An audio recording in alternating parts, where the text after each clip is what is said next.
नमस्ते, मैं नियति कुमारी आज भक्ति काल के विषय में बताऊंगी, जो शास्त्री के आधुनिक पत्र के सिलेबस से लिया गया है। मध्यकाल को दो खंडों में विभक्त किया गया, पूर्व मध्यकाल और उत्तर मध्यकाल। पूर्व मध्यकाल को भक्ति काल और उत्तर मध्यकाल को रीति काल की श्रेणी में रखा गया। आचार्य रामचंद्र शुक्ल ने संवत 1375 विक्रमी से 1700 विक्रमी तक के कालखंड को भक्ति काल कहा है। उनके अनुसार इस कालखंड में भक्ति भावना की प्रधानता थी, इसलिए प्रवृत्ति की दृष्टि से इसका यह नामकरण उचित है। भक्ति का आंदोलन के अनेक कारण बताए गए। सर्वप्रथम आचार्य रामचंद्र शुक्ल ने भक्ति आंदोलन के उदय के विषय में अनेक मत दिए हैं। उनका मानना था कि देश में मुसलमानों का राज्य प्रतिष्ठित हो जाने से हिंदू जनता हताश, निराशा और पराजित हो गई थी।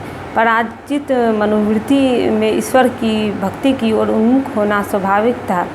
अर्थात देश में जिस समय मुसलमानों का साम्राज्य स्थापित हुआ, उस समय जनता बहुत ही निराश हो गई और हिंदू जनता खासकर बहुत ही निराश हो गई और उन्हें इस सभी का उपाय भक्ति की ओर जाना ही लगा और वे सभी भक्ति की ओर उन्मुख होने लगे। हिंदू जनता ने भक्ति भावना के माध्यम से अपनी आध्यात्मिकता श्रेष्ठता दिखाकर पराजित मनोवृत्ति का शमन किया और उन्होंने भक्ति के माध्यम से अपनी पराजित मनोवृत्ति को ख़त्म किया। तत्कालीन धार्मिक परिस्थितियों ने भी भक्ति के प्रसार में योगदान दिया।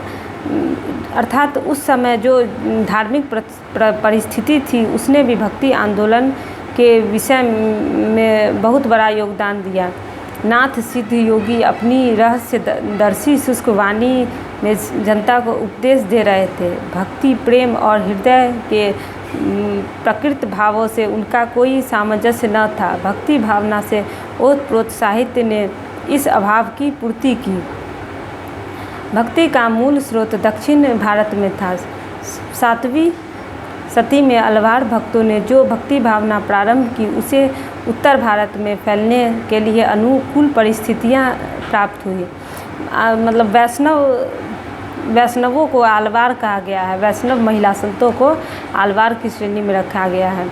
आचार्य हजारी प्रसाद द्विवेदी ने शुक्ल जी के मत से असहमति व्यक्त करते हुए कहा कि भक्ति भावना पराजित मनोवृत्ति की उपज नहीं है और न ही यह इस्लाम के बलात् प्रचार के परिणाम स्वरूप उत्पन्न हुई।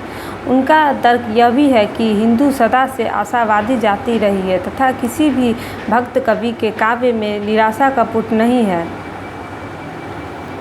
इसके अलावा जॉर्ज ग्रियर्सन ने भक्ति आंदोलन का उदय ईसाई धर्म के प्रभाव से माना है। रामानुजाचार्य, रामानंद, निम्बाकाचार्य, वल्लभाचार्य जैसे शास्त्रज्ञ विद्वानों ने अपने सिद्धांतों की स्थापना के द्वारा भक्ति भाव एवं अवतारवाद को दृढ़तम आयाम पर स्थापित कर भक्ति आंदोलन को बढ़ाया।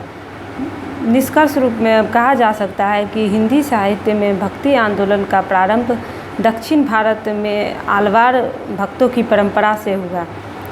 उत्तर भारत की राजनीतिक परिस्थितियों ने उस आंदोलन के प्रचार प्रसार में महत्वपूर्ण योगदान दिया। भक्ति आंदोलन प्राचीन भारतीय मनीषा, ज्ञान एवं दर्शन की एक अविच्छिन्न धारा है जो अत्यंत शक्तिशाली एवं व्यापक है। आलवार भक्त तमिल भाषा में वैष्णव भक्तों को कहा जाता है। आलवारों ने वेद, उपनिषद, गीता से गृहीत भक्ति भावों के गीतों के माध्यम से जनता तक पहुंचाया। अर्थात इन्होंने वेद, उपनिषद और गीता से बहुत से भावों को लेकर गीतों के माध्यम से भक्ति के प्रचार प्रसार में महत्वपूर्ण योगदान दिया।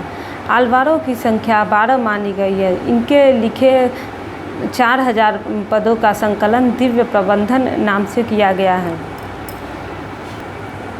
प्रकार भक्ति आंदोलन के उदय में अनेक परिस्थितियों ने योगदान दिया, जिसमें धार्मिक, राजनीतिक, सामाजिक बहुत से ऐसे प्रवृत्तियां हैं जो प्रमुख हैं। भक्ति काल में अनेक ऐसे कवि हुए जिन्होंने भक्ति काल को आगे बढ़ाने में बहुत बड़ा योगदान दिया, जिसमें राम भक्ति शाखा के अंतर्गत आने वाले तुलसी हुए, कृष्ण भक्ति शाखा के अंतर्गत आने वाले सूरदास जी हुए, मीराबाई हुई, ऐसे अनेक प्रमुख कवि हैं जिन्होंने भक्ति आंदोलन को बढ़ाने में महत्वपूर्ण योगदान दिया।